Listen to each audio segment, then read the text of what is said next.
తిరుమలనంబి చరిత్ర మరియు ఆయన మందిరం. వెంకటేశ్వర స్వామి యొక్క శుద్ధభక్తులలో తిరుమలనంబి ఒకరు.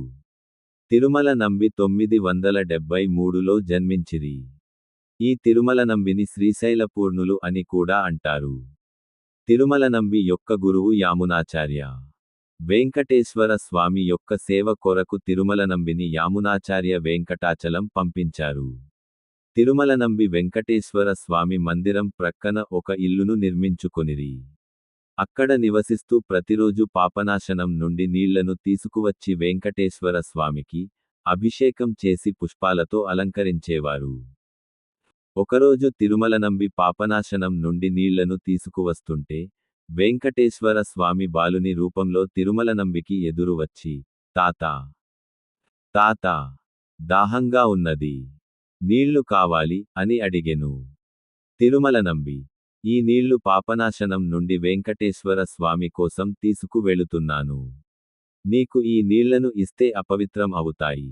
నేను రెండవసారి పాపనాశనానికి వెళ్లి నీళ్లను తీసుకువచ్చేసరికి స్వామి అభిషేకానికి ఆలస్యం అవుతుంది.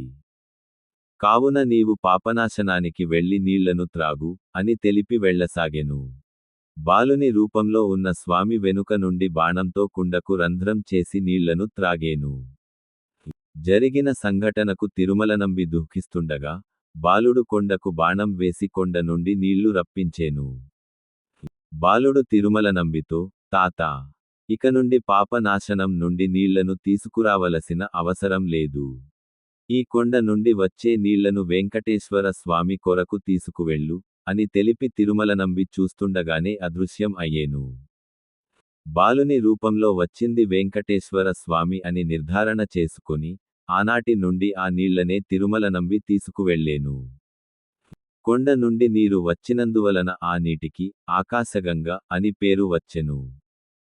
ఇప్పటికీ తిరుమలనంబి వంశస్థులే ఆకాశగంగ నుండి ఆ నీళ్లను వెండిబిందెలతో ఏనుగు మీద తీసుకువస్తారు.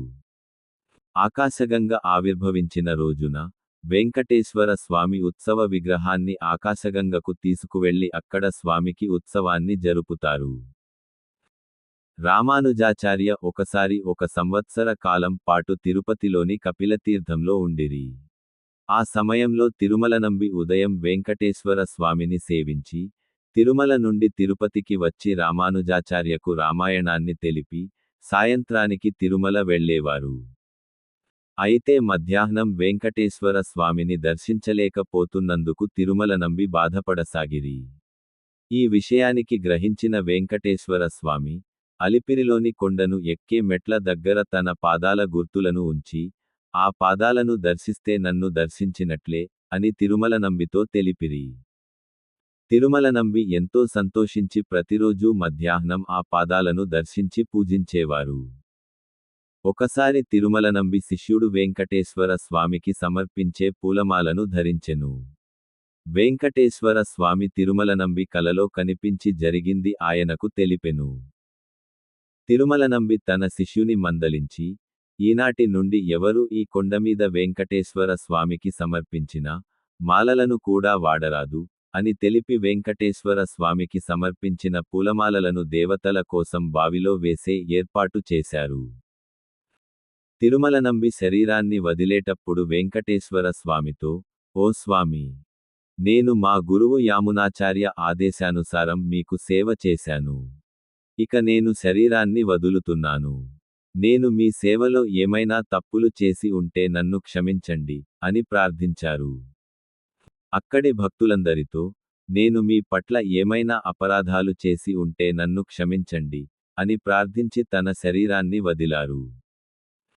భక్తులు ఆయన నివసించిన ఇంటిలోనే తిరుమలనంబి విగ్రహాన్ని ప్రతిష్ఠించారు. ఇప్పుడు ఆ ఇంటినే తిరుమలనంబి మందిరం అని అంటారు.